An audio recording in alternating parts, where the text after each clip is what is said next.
Welcome to Peachtree Injury Talk with attorney Jordan Jewkes. Welcome to Peachtree Injury Talk with Jordan Jewkes.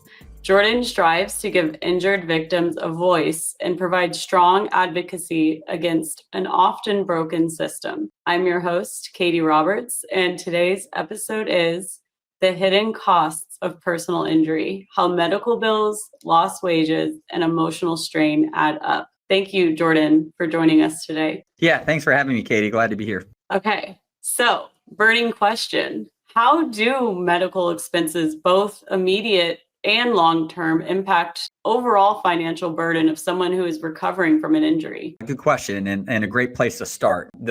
One of the most basic elements of any injury claim is that you're allowed to collect your medical bills incurred because of someone else's negligence. So you get in a car wreck, classic example, and you have to maybe see a chiropractor or physical therapist and maybe see an orthopedist, or heaven forbid, you have to get some surgery or something. And again, every case is different, but you've got medical treatment, medical bills for your injury. That's what everyone knows. What everyone doesn't know is that you're also entitled to recover your medical bills into the future, right? And so if the doctor says, look, Katie, you've been in a very serious car wreck. You can manage on your own now, but you're not going to be able to manage within a couple of years. Your spine is going to continue to deteriorate, or the herniations in your neck are only going to get worse.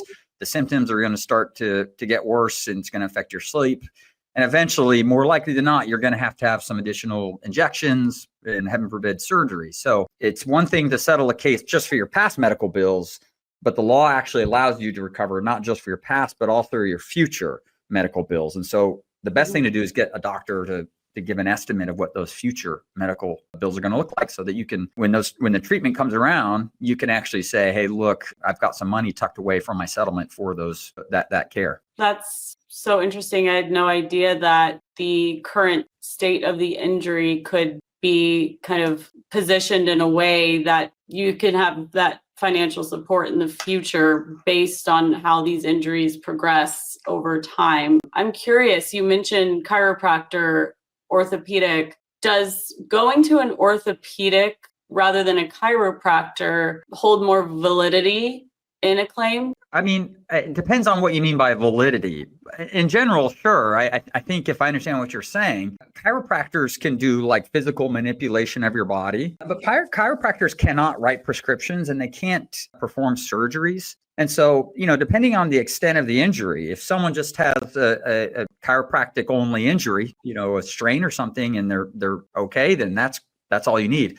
But if someone is having, I would say, 2-3 months later, still having some issues, and they need an MRI or they need some imaging done to really find out what's wrong, then orthopedists are a really good option to go in there and get a medical doctor opinion on what's causing that, and maybe make some recommendations like surgery or medications or injections, something that they can offer that maybe a traditional chiropractor cannot. So typically, if there's an orthopedic involved, that usually is the signal that the injury is more severe. And that's so interesting, because in the last episode, I mentioned my friend who had an injury and she went to a chiropractor first, but then her injuries were worsened and she had to go to an orthopedic. And then the defendant used that against her, saying that the chiropractor caused further injuries. Really, really rare that ever happens. What normally happens is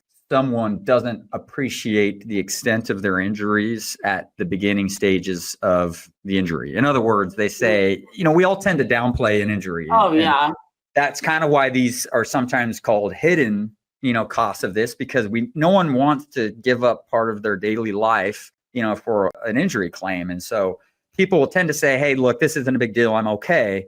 They go see the chiropractor a few times and the chiropractor says, I can tell this isn't something that's going to go away. And then our sort of mentality changes and you realize, uh-oh.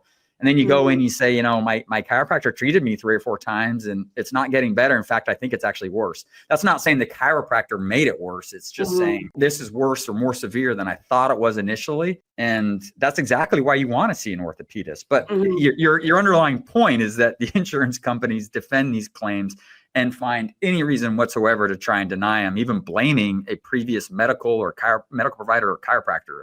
99.9% of the time, that doesn't happen.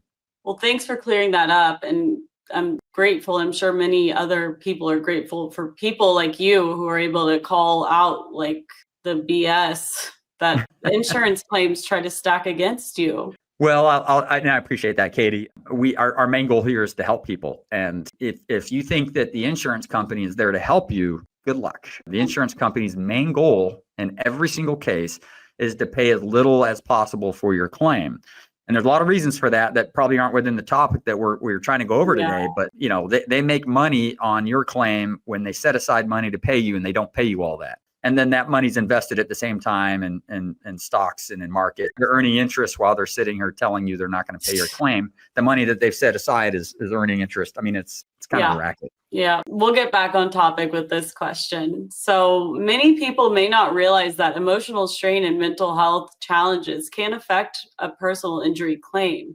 So how do you address these types of damages when advocating for your clients? Yeah, and the funny thing is, or the unfortunate thing really is that mental strain and stress, anxiety, even like depression and those types of things are very common, very, very common, but they're fairly hard to diagnose. And moreover, they become harder to diagnose because a lot of people want to dismiss them and they want to say, I'm tough. I didn't get injured, that bad. And I'm totally fine. And you ask almost anyone after, especially a friend or family member that knows you, you say, hey, how are you feeling? And most of them at their first instinct is going to say something to the effect of, hey, I'm fine. And they don't want to admit that their stress level, their anxiety level, their mental health has taken a huge hit, and that they may need to see someone clinically, a mental health professional clinically, to be able to, kind of work through the trauma, the mental health trauma that's been caused by the wreck.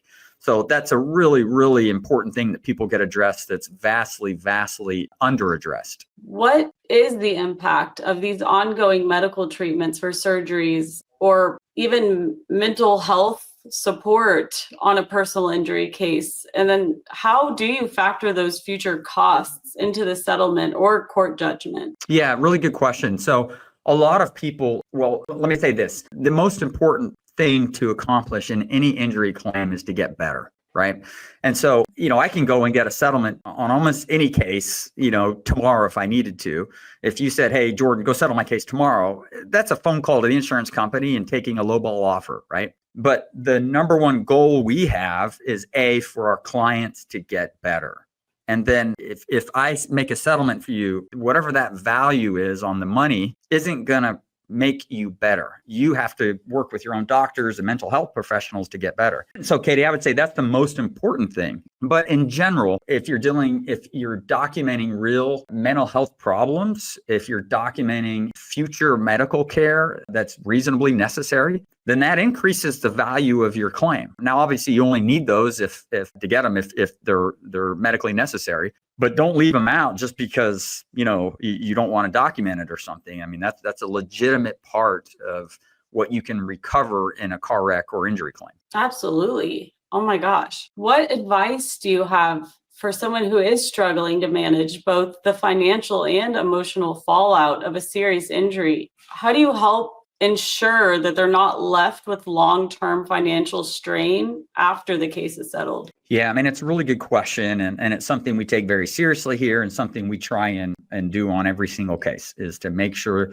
we get the best possible recovery for each and every one of our clients, from those that have, what I would call more simple injuries to ones that are much more complex that may include mental health issues or any type of long-term injuries. And so it's really making sure that you get the medical records, making sure you adequately document what the records are showing. It's very likely in a lot of cases, talking to the doctors who treated our clients, right? Going to them and having a sit down with them, or a phone conversation that's compassionate and detailed, and saying, hey, look, we represent, Miss Smith, or have we done everything that is reasonably necessary to try and get her in the best position of full recovery that's possible? And if the answer is no, then we say, well, what additional treatment is she going to need throughout her lifetime as a result of this wreck?